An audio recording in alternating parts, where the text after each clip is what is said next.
In the harsh cold of the Oregon wilderness, where survival is a daily battle, a young bobcat roamed the outskirts of a quiet rural town, always alert, darting away from any sign of people, loud noises, or sudden movement. But everything changed when she crossed paths with Claire, a wildlife biology student living alone on the edge of a forest preserve. As the harsh winter approached, Claire couldn't bear to see the bobcat struggling in the freezing cold, so she constructed a discreet shelter near her porch and began leaving out food. Thanks to her kindness, the bobcat survived and returned every day.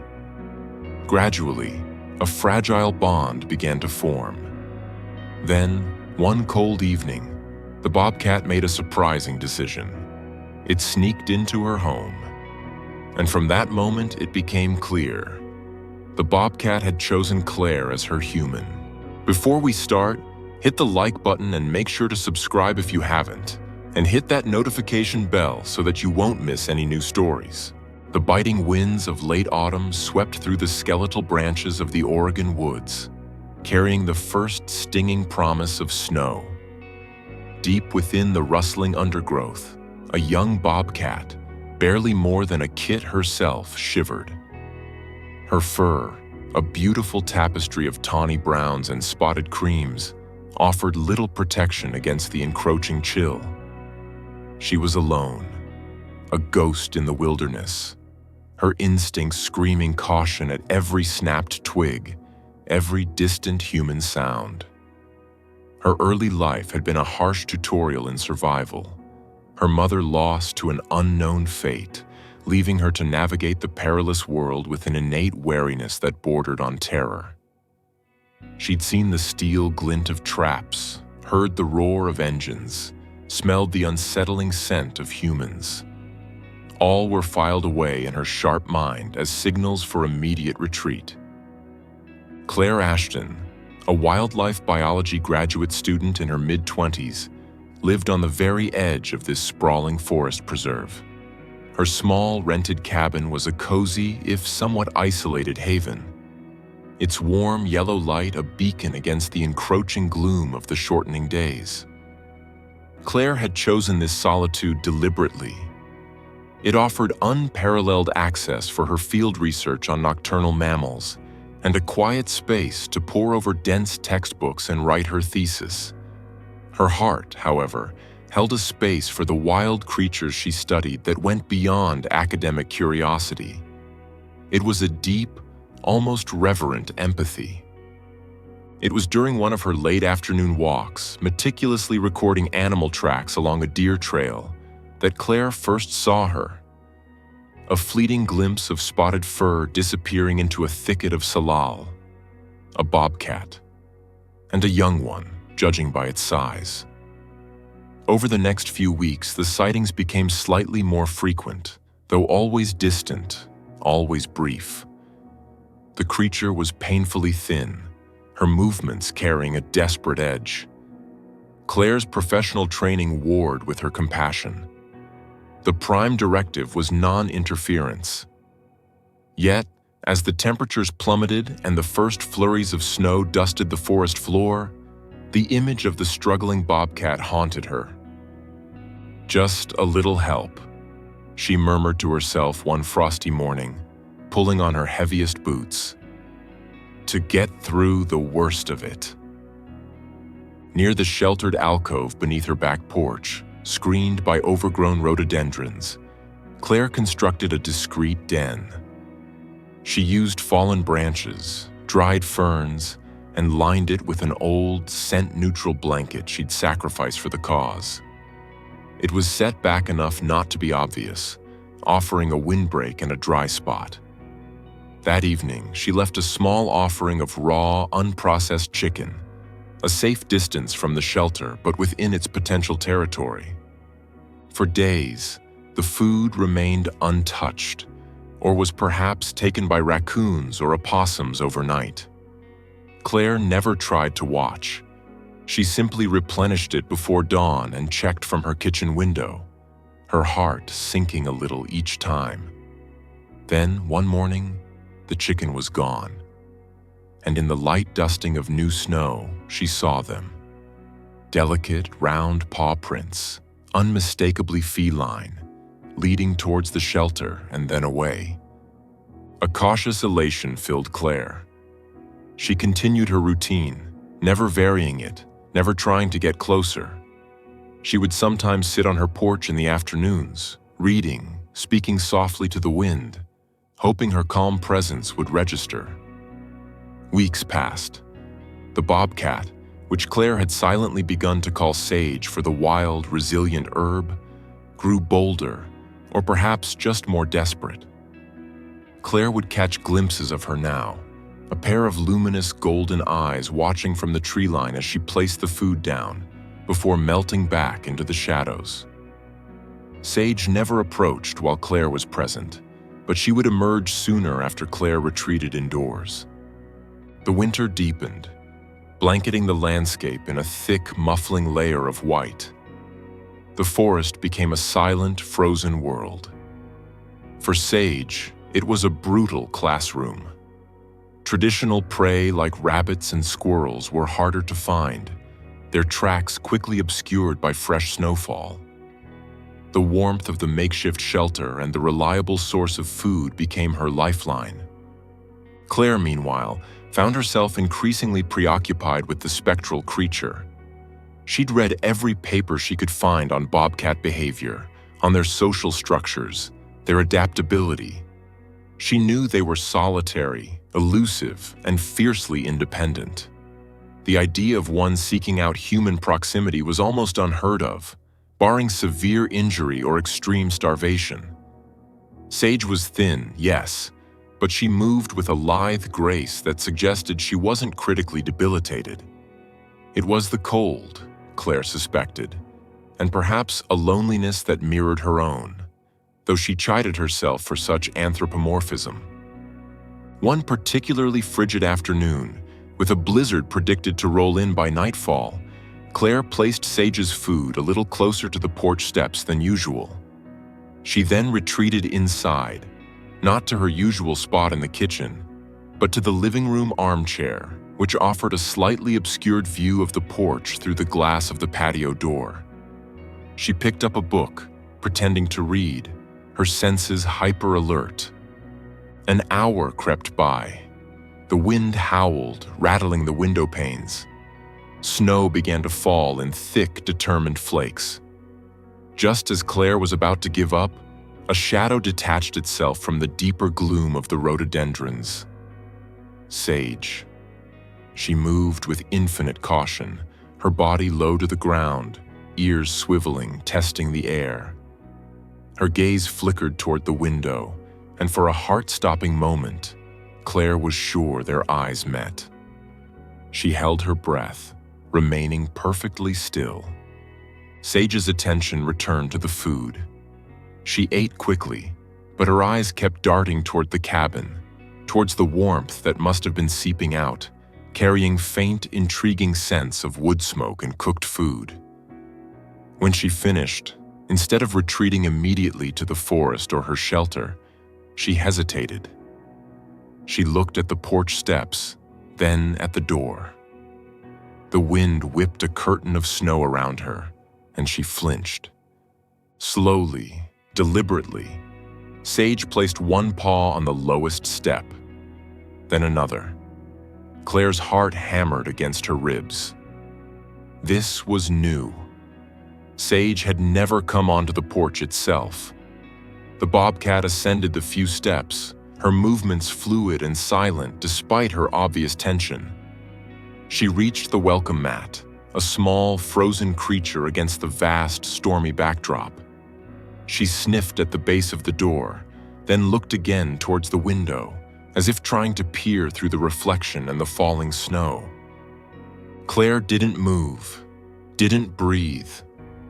It felt like a sacred, pivotal moment. Then, Sage did something utterly unexpected. She sat. Right there on the doormat, facing the door, as if waiting. The blizzard raged around her, dusting her fur with white.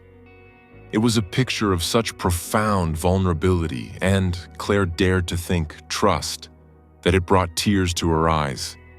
After what felt like an eternity, but was probably only 10 minutes, Clare knew she couldn't leave her out there. The blizzard was worsening rapidly.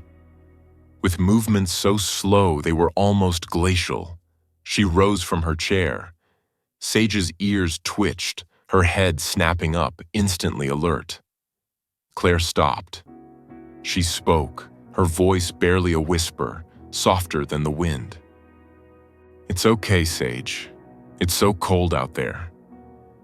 She took another slow step towards the door. Sage remained seated, but her body was coiled, ready to bolt. Clare reached the door. Her hand hovered over the handle. If she opened it, what would happen? Would Sage dart inside? Or would the movement terrify her, shattering this fragile truce forever? Taking a deep breath, Clare turned the handle and pulled the door inward, just a few inches, creating a narrow gap. Then she backed away slowly, retreating to the far side of the living room, making herself as small and non-threatening as possible. The wind gusted, pushing the door open a little wider, sending a flurry of snow into the entryway. Sage stood up. She peered into the dimly lit interior, her nose twitching. She could smell the lingering aroma of Clare's dinner, the scent of dried herbs hanging from the rafters, the old comforting smell of books and wood. It was so different from the sharp, clean, cold scent of the forest. For a long minute, she remained silhouetted in the doorway, a wild creature poised on the threshold of an unknown world. Then, with a cautious grace that belied the turmoil Clare knew must be raging within her, Sage took one step across the threshold, and then another. She was inside. Clare let out a breath she hadn't realized she'd been holding. Sage stood in the small entryway, shaking the snow from her coat like a dog, her wide eyes taking in everything.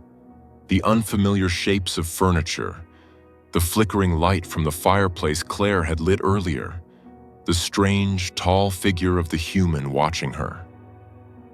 "Welcome," Clare whispered, her voice thick with emotion. That first night was a tense affair. Sage didn't explore. She found a shadowed corner beneath a bookshelf far from Clare and settled there, watchful and silent. Clare left out a shallow dish of water and a little more food, then went about her evening routine with exaggerated calm, acutely aware of the wild animals sharing her small space. Sleep, when it finally came, was light and broken by the need to check if Sage was still there, still safe. The blizzard lasted for 2 days, trapping them together. Gradually, Sage began to relax, minutely at first. She started to explore the cabin during the quiet hours of the night, her silent paws making no sound on the wooden floors. Clare would find tiny signs of her passage in the morning. A book slightly askew on a low shelf, a faint paw print in a stray dust bunny. When the storm finally broke, Clare opened the door, expecting Sage to bolt back to the freedom of the forest. Sage went to the doorway, looked out at the transformed, snow-laden world, then looked back at Clare. She sniffed the cold, clean air. Then, to Clare's utter astonishment, she turned and walked back into the living room, settling not in her distant corner, but a few feet closer to the gently crackling fireplace. It was, Clare realized with a surge of overwhelming emotion, a choice. Sage had chosen warmth, shelter, and perhaps companionship over the stark, lonely wild. The weeks that followed were a period of extraordinary adjustment and discovery for both of them. Clare never pushed, never tried to pet Sage, though the longing to do so was immense. She simply coexisted, speaking to Sage in soft tones, moving predictably. Sage, in turn, began to reveal facets of her personality that Clare could never have imagined. The first time Sage truly initiated contact, Clare nearly wept. She had been sitting on the floor, sorting through research notes, when Sage approached cautiously. The bobcat stopped a foot away, then rose onto her hind legs, balancing with an almost human-like grace. Slowly, she stretched her neck and gently, tentatively, pressed her forehead against Clare's. A deep, rhythmic purr, more like a quiet motor than a domestic cat's rumble, vibrated through her small body and into Clare's own. It was a profound gesture of trust, so intimate and unexpected that Clare felt her own defenses crumble. She instinctively raised a hand, very slowly, and Sage allowed her to stroke the thick fur behind her ears. It was softer than Clare had imagined. This forehead press became a regular greeting, a ritual of connection. Sage would also bring Clare gifts: a perfect pine cone, a vibrant jay feather, a curious piece of bark, even a slightly bewildered field mouse, which Clare, despite her initial shock, carefully captured and released outside, explaining gently to a puzzled Sage that indoor hunting wasn't necessary. These offerings were placed near Clare's feet or on her desk, tokens of a gratitude Sage couldn't voice but clearly felt. Sage began to follow Clare from room to room, a silent, tawny shadow. If Clare was reading by the fire, Sage would curl up on the hearthrug nearby.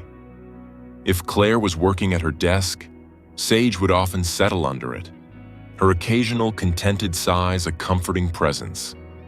She never became a lap cat, never lost that essential wildness, but she accepted slow, careful affection, leaning into Clare's touch, her purrs filling the small cabin with a peaceful hum. Clare knew she was treading a fine line. Her biology professor, Dr. Evans, a weathered man with a deep respect for the boundaries between humans and wildlife, had been her confidant, albeit a skeptical one at first. Clare had called him, her voice hesitant, explaining the situation. "A bobcat, Clare? In your cabin?" he'd asked, his voice laced with concern. "You know the ethical implications.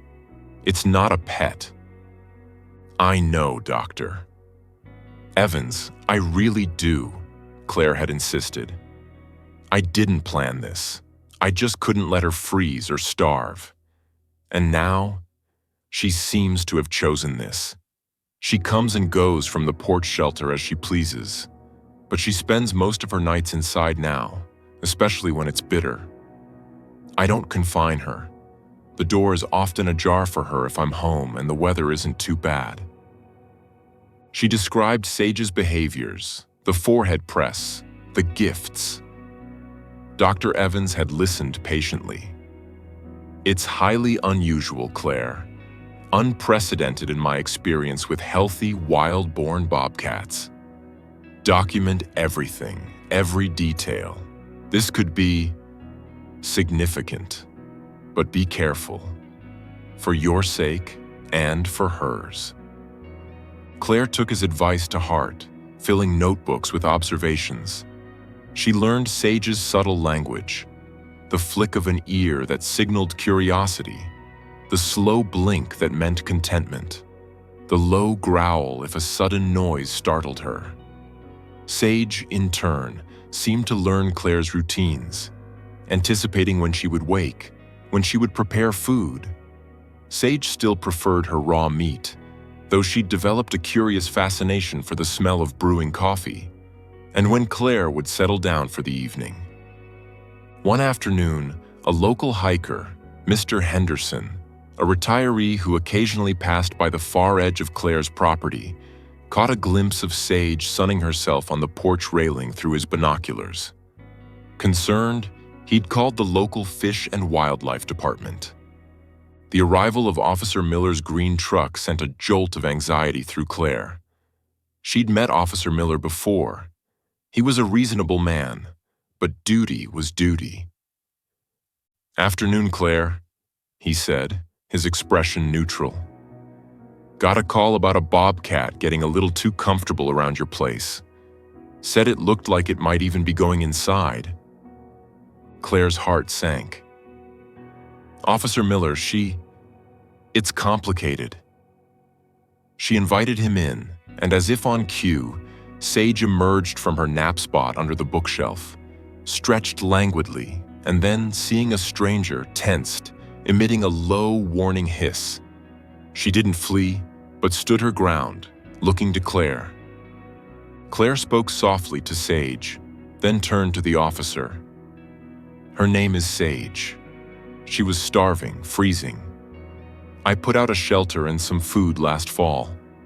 I never intended for her to come inside, but during that big blizzard, she did. And she's kept coming back." Officer Miller observed Sage, who was now watching him with wary intensity. "She looks healthy. Too healthy for a wild bobcat that's supposedly struggling." "I've been feeding her," Claire admitted. "But she still hunts. I've seen her. She comes and goes. She's not a pet, not in the way you think. But there's a bond, officer. A trust. She chose this." Claire then did something brave. She slowly knelt and extended her hand, palm up, towards Sage. The bobcat watched her, then slowly padded forward, sniffed her fingers, and then, to Officer Miller's evident surprise, pressed her forehead firmly against Claire's. The officer was silent for a long moment. "Well, I'll be," he finally said, shaking his head. "In 20 years, I've never seen anything quite like it. Usually, if they get this close, they're sick or dangerously habituated for food and become a nuisance." "She's not a nuisance," Claire said firmly. "She's just Sage." Officer Miller sighed. "Technically, harboring a wild animal is against regulations, Claire. You know that. If she were to cause any trouble, scratch someone, anything, she won't," Claire said, with a certainty that surprised even herself. "She's gentle, incredibly so. She's more afraid of new people than anything." Perhaps it was Claire's earnestness, or Sage's extraordinary behavior, or the file of meticulous notes Claire showed him, complete with dates and behavioral observations. Officer Miller spent nearly an hour asking questions, observing. He was a man of the wild himself in his own way, and he could see that this situation, while unorthodox, wasn't born of irresponsibility, but of a strange interspecies connection. "All right, Claire," he said finally, standing to leave. "This is highly irregular. I'm going to file this as monitoring a situation. As long as she stays on your property, causes no trouble, and remains primarily wild in her ability to sustain herself if needed, we'll leave it be. But if there are any complaints, any incidents, my hands will be tied. And I'd advise you to be discreet. Not everyone will understand." Relief washed over Claire in a dizzying wave. "Thank you, officer. Thank you." Life settled into a new rhythm. The heart-wrenching fear of Sage's initial struggle was replaced by a quiet, heartwarming routine. There were still moments of drama. One spring evening, Sage didn't return. Claire had left the porch door slightly ajar as usual when the weather was mild, allowing Sage to come and go. But as dusk deepened into night, and then night bled into a worried, sleepless dawn, there was no sign of her. Panic seized Claire. Had she been trapped? Injured? Had her wild instincts finally called her away for good? The thought was a physical ache in her chest. For 3 agonizing days, Claire scoured the nearby woods, calling Sage's name, her voice hoarse and desperate. She left food out, but it remained untouched. The cabin felt empty, its silence profound and sorrowful. The vibrant presence that had filled its corners was gone. Dr. Evans offered sympathy, but also reminded her that Sage was, at heart, a wild creature. Clare had almost resigned herself to the loss, her heart heavy with a grief she hadn't anticipated, when, on the fourth evening, as she sat despondently on her porch, a familiar shadow detached itself from the twilight. Sage. She was thinner, a little bedraggled, and had a fresh scratch on her nose. But she was alive. She trotted onto the porch, straight to Clare, and gave the most insistent, prolonged forehead press yet, purring like a tiny chainsaw. Clare hugged her, tears streaming down her face, burying her nose in Sage's surprisingly clean-smelling fur. "Oh, Sage, where were you? I was so worried." Sage just purred louder, as if to say, "I had things to do, but I'm home now." It became clear that Sage had not abandoned her wildness entirely. She had simply expanded her territory to include Clare and her cabin. She would sometimes disappear for a day or two, likely on extended hunting trips or patrolling her domain. But she always returned. She always came back to the warmth, the companionship, the gentle hand, and the human who had shown her that not all of her kind meant harm. Sage's presence transformed Clare's solitary life. The quiet cabin was no longer just a place of study, but a home filled with an unspoken understanding, with the soft padding of paws and the comforting rumble of a bobcat's purr. Clare's research gained a new dimension. Her understanding of animal behavior deepened by the daily miracle of Sage's trust. The young bobcat, once a fleeting ghost of the forest, driven by fear and hunger, had bravely stepped out of the shadows. She had not just been rescued from a harsh winter, she had actively chosen her path, her person. In sneaking into Clare's home, Sage had initiated an adoption, forging a bond that transcended species, a testament to the profound and often surprising ways trust can be earned and love can heal. The heartbeat of the wild now pulsed steadily within the walls of the small cabin, a living, breathing reminder that even the most cautious hearts can find solace and belonging in the most unexpected of places. And for Clare, the solitary student, life was infinitely richer, warmed by the unwavering golden gaze of a creature who had walked out of the wilderness and into her heart.